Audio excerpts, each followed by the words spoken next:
Anderson heaving one down the sideline, and he's got Cass Allen over the top. Big side, down the sideline. Touchdown.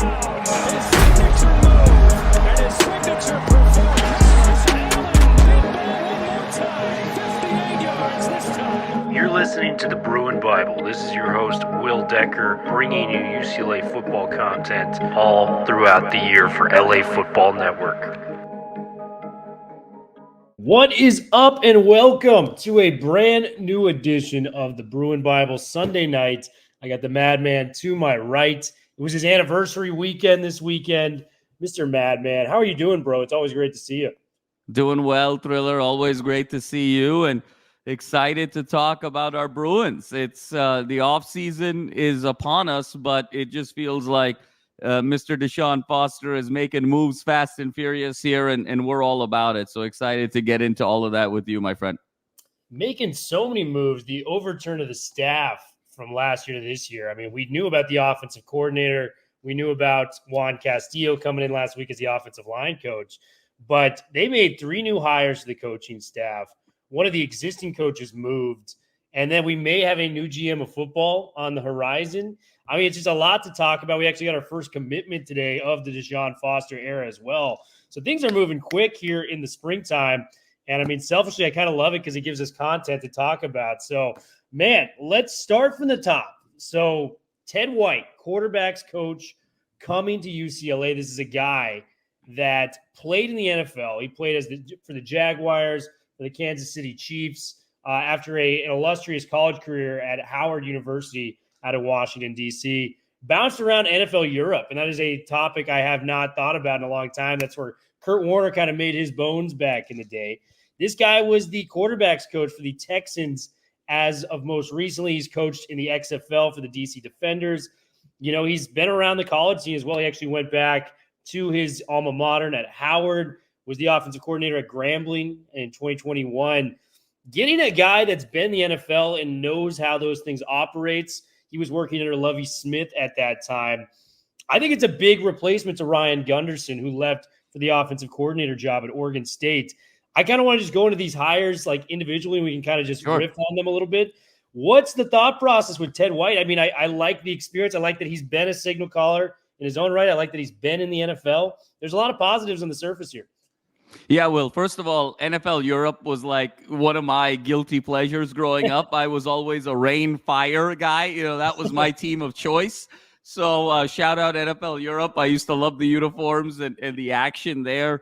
I really like this, Will, on the surface, as you mentioned. I mean, Ted White brings, I think, a couple of things. One is having played the position and having that firsthand experience is really critical, because in moments of difficulty, moments of development, you want to be able to lean on a coach who's been there before, who's experienced what you are experiencing in the pocket, reading defenses, absorbing a pass rush. It's very easy to theorize about the game and talk about the X's and O's and how things look like on paper. But when things are challenging at that position week over week or season over season, you want to make sure that your coach truly understands at a firsthand what entails in that position. And I think Ted White does that remarkably. And then number 2, Will, I think you mentioned it really well. It's the NFL experience. And the last couple of years here with the Texans, you're really starting to build a corpus of knowledge on the offensive side of the ball with some of these big names in the NFL. And that continues to really will pay dividends when it comes to recruiting season. So I really like Ted White. I think it's going to be fascinating to see the interplay between Ted White and Bieniemy. And I think our first taste of that is going to be in the spring game and in the practices leading up to the spring game, because so much conversation, Will, has been around how much has Bieniemy done under the Andy Reid system.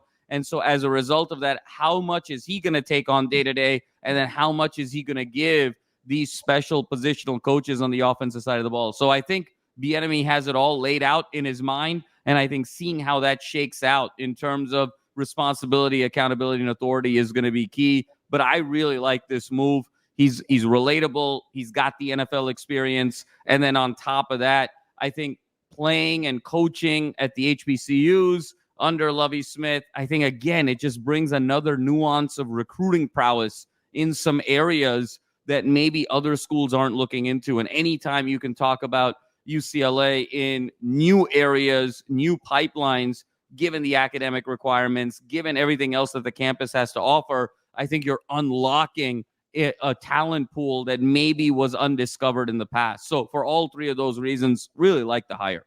Yeah, man. I mean, Ted White brings a lot of great stuff to the table. It's a very exciting hire, in my opinion. NFL pedigree. And the best thing is when you go into those living rooms of those high-profile quarterbacks, it's always the legitimacy of being able to sell yourself as somebody that's played the position, played it at a high level, and got to the league. Not only did he get to the league as a player, he was there as a coach, so he's got connections out there to kind of help you if you want to get to that next spot.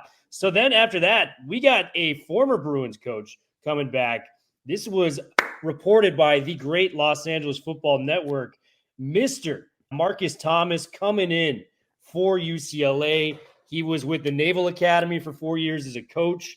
He then was going to be on Ken Niumatalolo's staff for San Jose State. But in 2020 and 2021, he was an offensive analyst there in Westwood with Deshaun Foster, with the former head coach and Chip Kelly. He's got familiarity. Deshaun Foster trusts this guy with the running backs coach. If there's one thing I can trust about this staff on the surface, it's Deshaun Foster knows running backs and who would be the best person to coach them. So I'm just going to give him a free pass on this and say it's a great hire. I love the Army experience background. The Naval Academy is one of the finest institutions we have within this country. And on the surface, it looks good because he's familiar with how they run things in Westwood. Talk to me about this hire from Marcus Thomas, man. Yeah, I really like the Marcus Thomas hire here, Will. I think there's a couple of things. You mentioned the continuity with Deshaun Foster, having that relationship. And I like that Deshaun Foster has matched some of his hires. There's certain hires he's going for the experience to round him out. There's certain hires he's going for continuity and in terms of relationships that he really likes. And in this particular case with Thomas, it's the continuity type of hire, which I really love. Second, I think Thomas's experience with the Naval Academy, again, similar school in terms of values, in terms of the academics, in terms of kind of the holistic student-athlete experience. So again, Thomas is going to be able to sell UCLA very similarly to the way he was able to sell Navy from a recruiting standpoint. And then number three, Will, when you talk about Navy, you talk about the run game and the wing tee and the wishbone and the power option game. So the complexity of Navy's running game is so vast, maybe the most complex running game in college football historically on a year-over-year basis the last 15, 20 years, that he's now going to come in and he can sort of simplify all the knowledge that he's been exposed to the last several years and be able to apply that with Deshaun Foster. And also in the process of being an offensive analyst, not only learning from Deshaun Foster in his first stint at UCLA of what makes running backs great and what that pipeline entails, but also in a holistic offensive analyst role, getting exposed to the other aspects of the offense, the offensive line, the pass game, and just overall what it means to kind of be an offensive coordinator and run an offense. So really like this hire for a variety of reasons. I think the theme that's starting to emerge here, Will, is that each of these hires brings more than one thing to the table. Each of these guys are bringing 2, 3, 4 talents to the table, whether it's experience with a particular position group, whether it's experience recruiting at a similar type of school, whether it's NFL knowledge and pedigree and brand, whether it's a previous relationship with Deshaun Foster, whether it's a love for UCLA, given prior experiences. There's 2 or 3 of these things that everybody's bringing to the table. And when you put it together, the sum is significantly greater than the individual parts combined. And so that's, again, why I really like this hire in Thomas. Yeah, familiarity is so key. And just having Deshaun Foster bring back a guy that just operates under his system and knows what he wants out of the running backs, I think that's very huge, even with the likes of a established offensive coordinator in Eric Bieniemy and Juan Castillo, who might be doing the run game coordinator as he was in Washington. So I just like the hire of bringing Thomas back.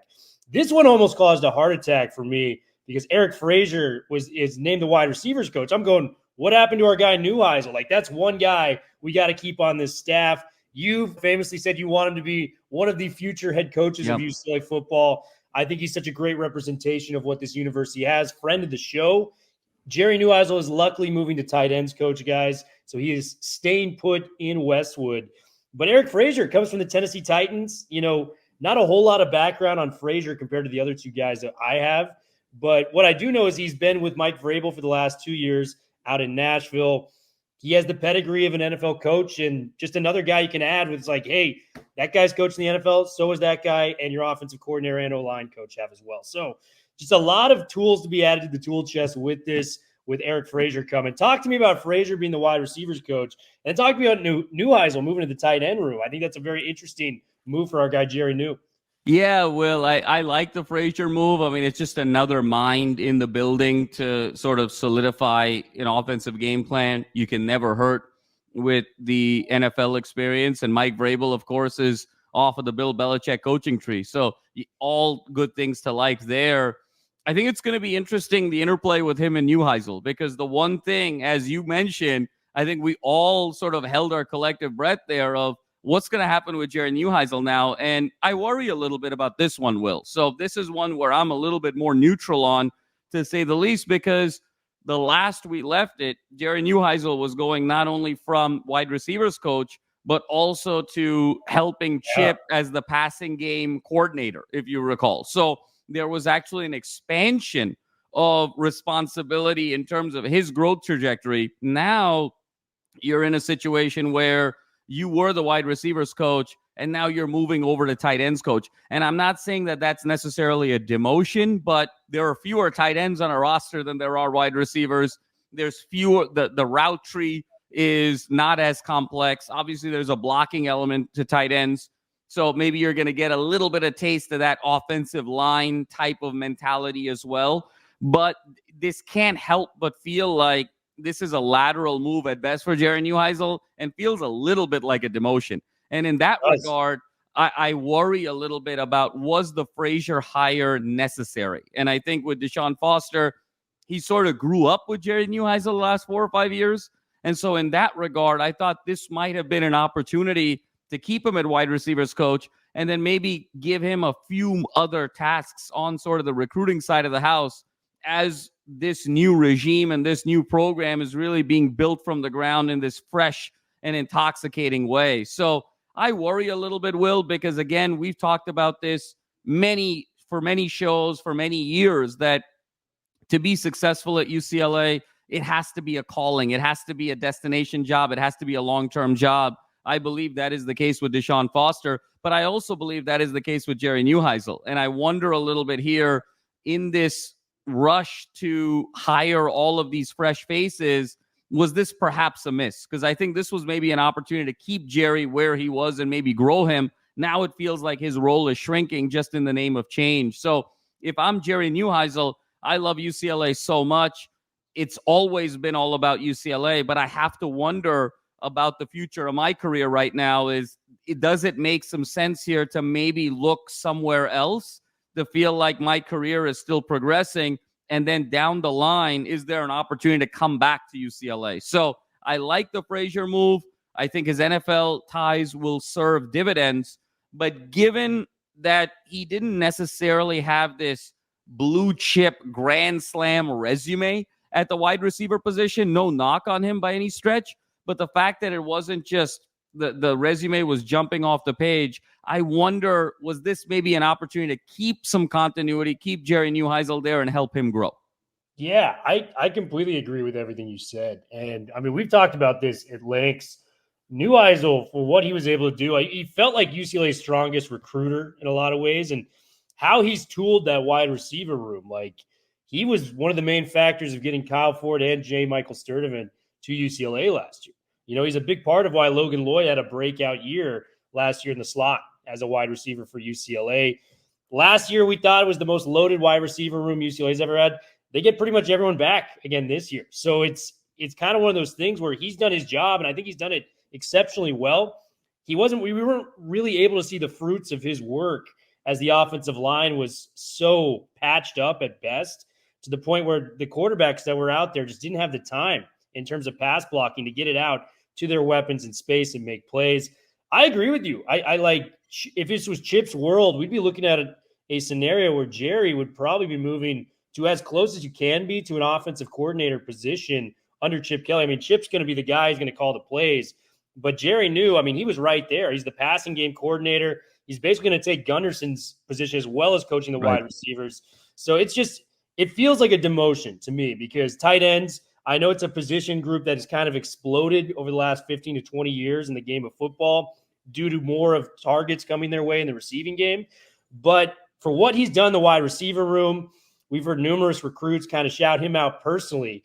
I remember when Rob Booker came on the show last year, a guy that eventually went to Wisconsin. He said Jerry Neuheisel was like my guy. Like, it's one of the reasons I want to come to UCLA. I thought that was a bit of a demotion. And, I stand firmly on that corner as well, where I don't know if this is the greatest move, in terms of moving Jerry down, because he may start looking elsewhere. And I think that would be a very invaluable person to lose, when it comes to UCLA football moving forward into the future. So definitely agree with that point. This one with Thriller might be the first decision of Deshaun's where you question it a little bit. Obviously, we're still very much in the honeymoon phase with Deshaun, and he's done an outstanding job, obviously pulling in Bieniemy and pulling in, Castillo and these other guys. I mean, it's been home run, home run, home run. This is the first one where you go, "Ooh, that might have been a miss." That in terms of if this was kind of the NBA 3-point competition All-Star weekend, does he have the perfect rack going 5 for 5? Well, he hit the first 4.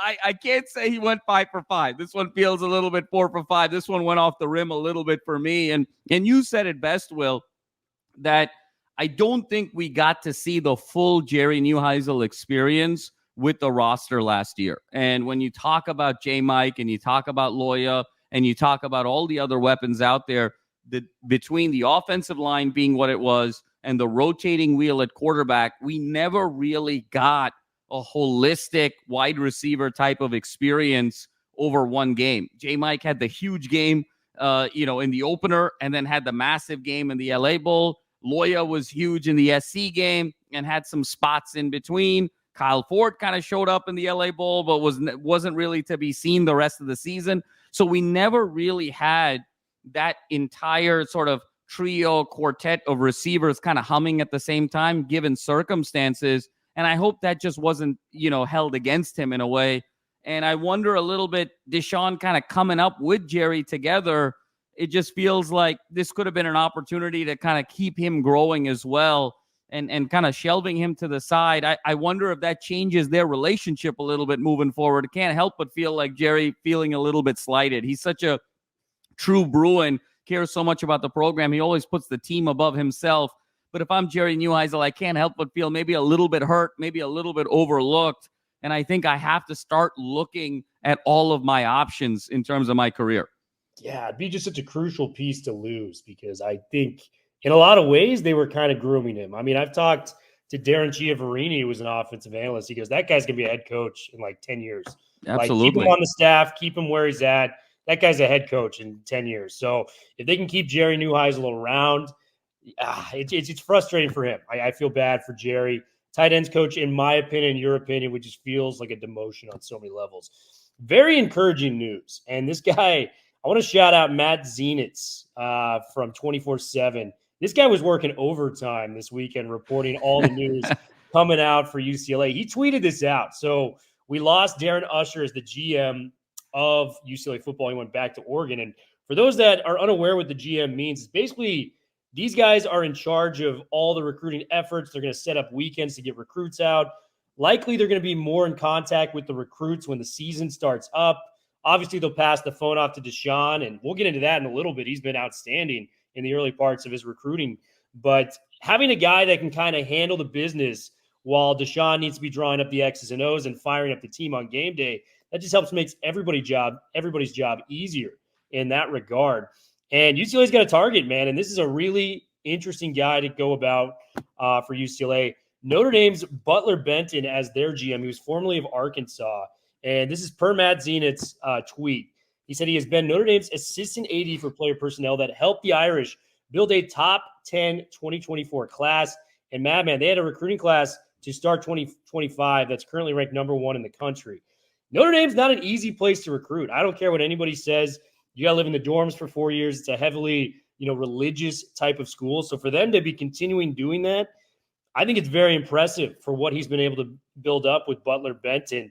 Talk to me about what it means on the surface for this guy, maybe even considering coming to UCLA, because I think this would be a home run if you can get this guy as the GM of football personnel moving forward. Oh my God, Will. It would be a huge get. Again, in terms of alignment, when you talk about Notre Dame and the success that they've had over the years and historically, and you talk, again, we talked about this with sort of the Navy and some of these other schools where you're starting to pick superstars from other schools that have very similar academic standards as UCLA, and individuals that understand how to navigate those types of universities, those type of organizational structures to be able to be successful. And I think Butler is one of these guys who it would sort of be the equivalent of if for UCLA, Josh Rebolz went to another job and became kind of GM somewhere else of Alabama or Georgia or something like that. And so for an associate AD in charge of recruiting to come and take this role, and this GM role will,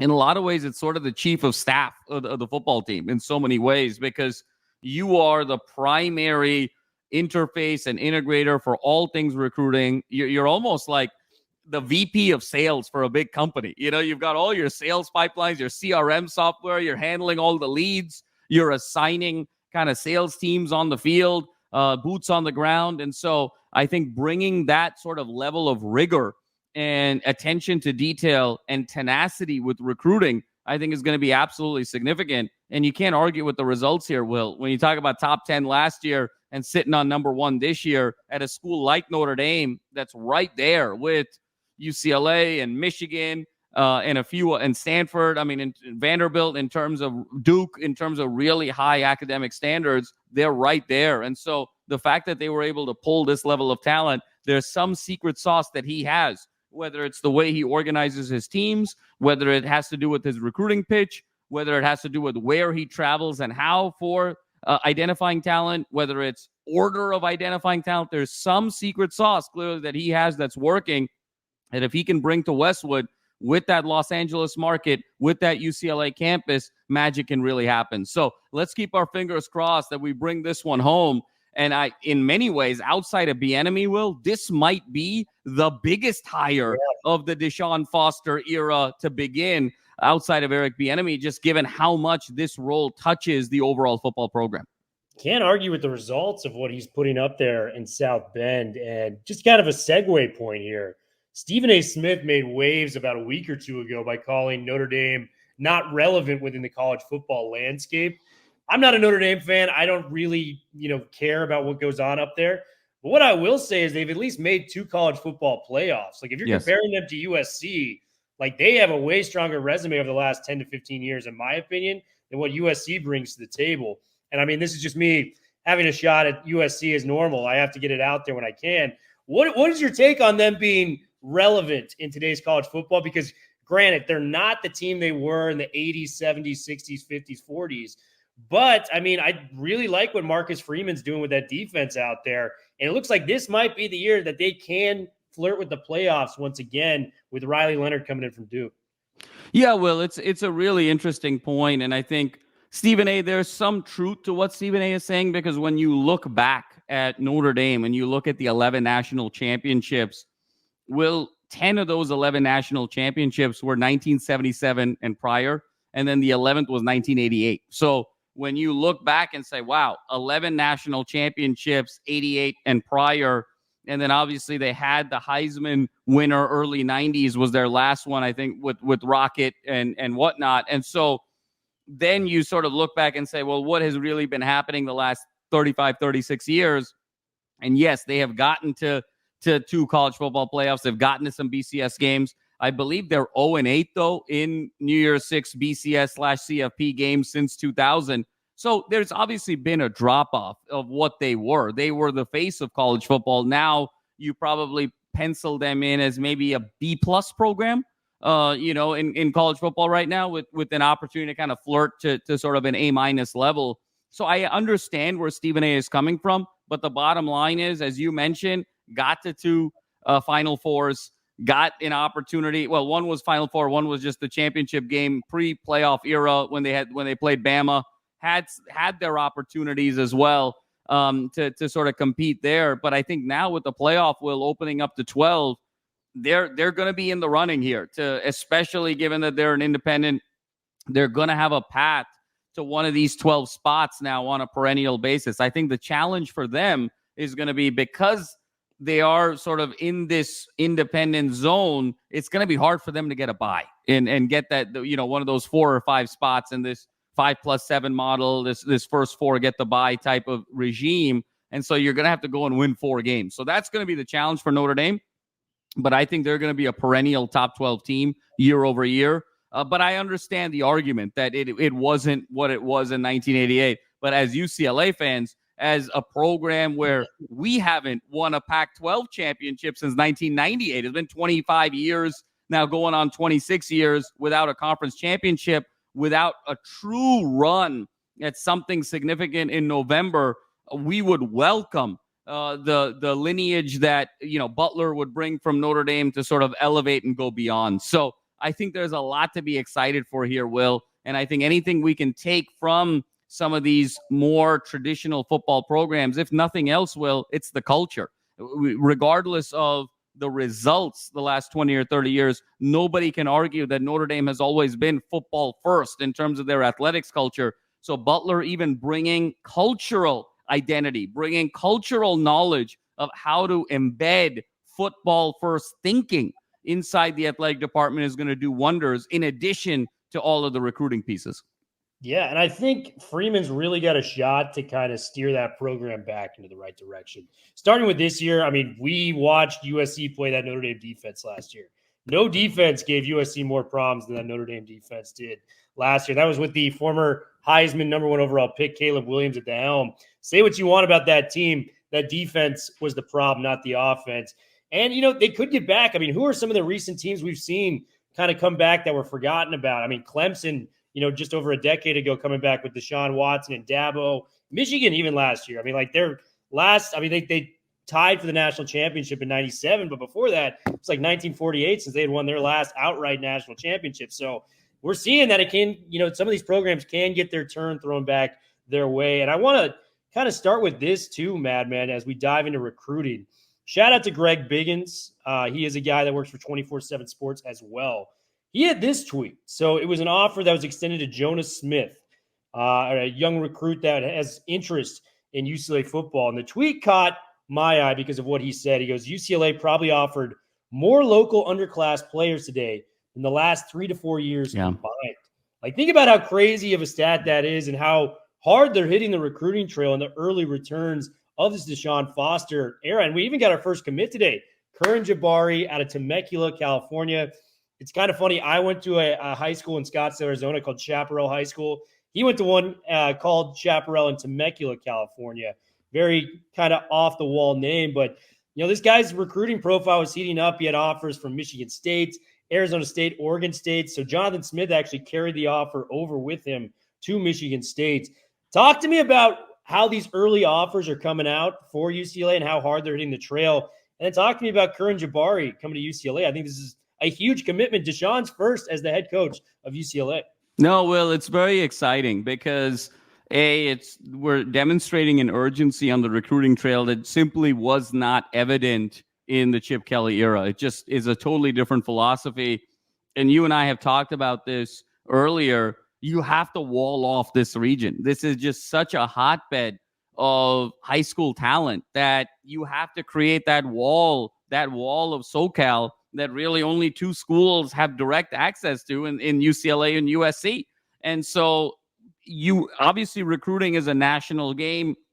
It's something where you have to look all over, but you cannot allow your competitors to come into your backyard and raid your talent. You have to wall off your talent first, build a core recruiting class around local talent, and then expand nationally to be able to fill in those gaps, fortify depth, and understand positions of need. And so to see UCLA making their presence known in Southern California with some of these high school coaches, with some of these high school players who the last time they sort of noticed UCLA because of a lack of a recruiting activity was probably when they were in 5th grade and 6th grade and 7th grade.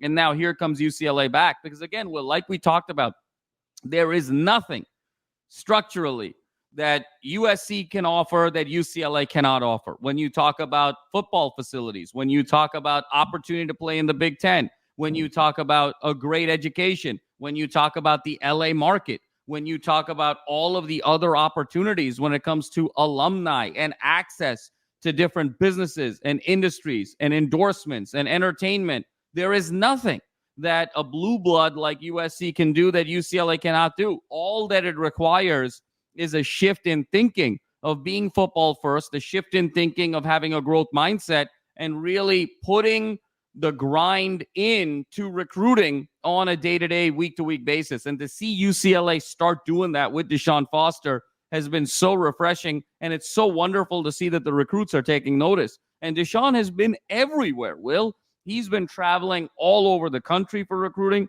but he's also been supporting so many other UCLA events and programs. Obviously, he was out signing autographs a couple of weeks ago before the USC-UCLA basketball game. He was just at the UCLA water polo match 2 days ago. He's been popping around campus. He's been supporting all of these different campus initiatives. So he's really ingrained into what it means to be UCLA. And I think recruits are seeing that on social media. They're seeing all of the engagement, and they're saying, I want to be part of that. And so I think we're also starting to see the type of player that Deshaun is going after, and it's tougher kids that are maybe a little underrated. You're starting to see some of these 3- and 4-star kids who have put up really terrific numbers at their high schools that maybe aren't getting the exposure that other schools are getting. And these kids have demonstrated a lot on film, a lot of productivity, but they've got a chip on their shoulder and want to do more. And that's sort of the common theme I'm seeing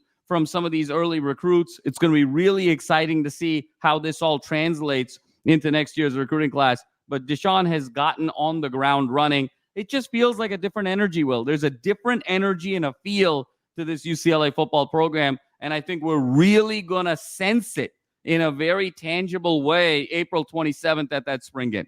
Yeah, it's going to be awesome. I think we can expect a lot of recruits out there. So UCLA fans in attendance, make sure we're selling ourselves the best possible way that Saturday for the spring game.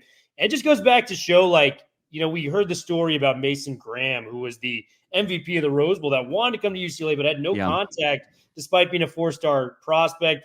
We've also heard rumors and stories about recruits being at practice, being at these events, wanting to talk to Chip Kelly, just wanting the opportunity, and Chip was either watching film or doing something else. So it's just encouraging to see that the efforts are put out there. You know, you can't get these commitments without putting in the work beforehand. And it just seems like the staff is doing that.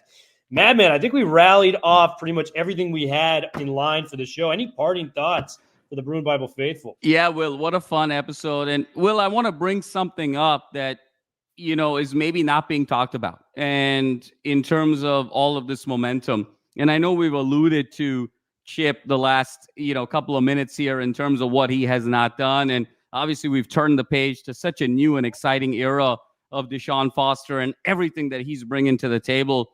But Will, I would be remiss if we didn't offer a moment of gratitude to Chip because of him leaving for that Ohio State job. And what I mean by that is, if Chip were to have gotten fired, UCLA would have been $4.5 million in the hole with the buyout.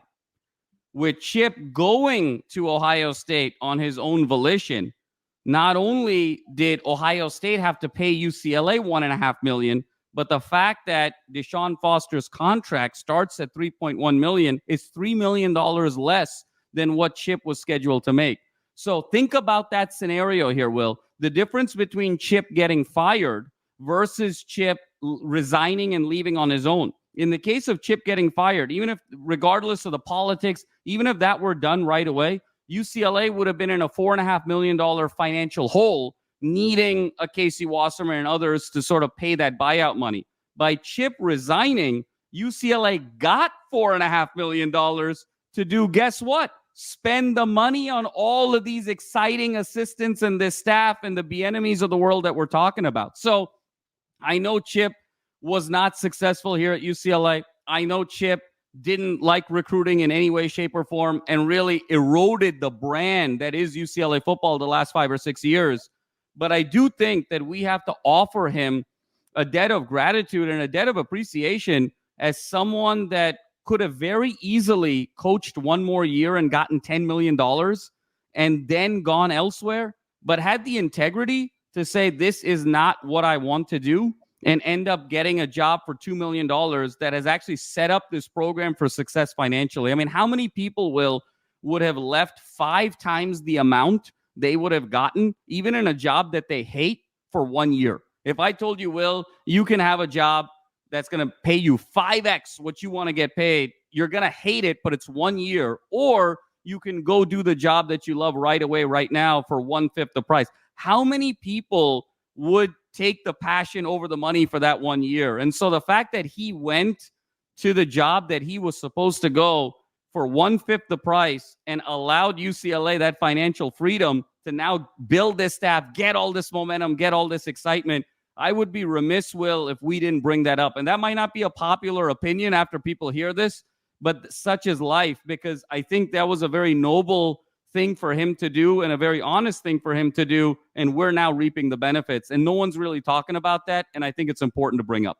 Yeah, it was commendable. And, all these coaches, like you said, from these NFL salaries, like those are tough contracts to compete with. So the fact that we're bringing these guys back down to the college level, it's all due to the money that, Chip left on the table for UCLA. And, like I've talked about, man, like I was ready to see the Chip, train kind of move on. I think we all were. But Deshaun, I hope he's learned, from the run game that Chip was able to put out there. You can call Chip Kelly every name in the book, but you cannot tell me that guy can't design a run game as well as anybody within the college ranks. And I hope he takes the fact to hit the transfer portal as hard as Chip did, because we got some of our best players over the years that are now, dominating on the NFL circuit. Like Lofty's going to be a top 20 pick. You got Zach Charbonnet. So there's elements of Chip, for as bad as the tenure was, that I hope Deshaun holds on to and learn from, because they can be very valuable pieces in this UCLA program moving forward. Madman, thank you so much for joining. This was a fun one, guys. We're cooking up something for this week, so stay tuned. We're going to probably have some sort of special guest. I don't think Wayne's going to be coming on this week, but it could be another former player. Guys, it's going to be a lot of fun. We'll talk to you guys soon. Bruin Bible, we are officially out. 4's up.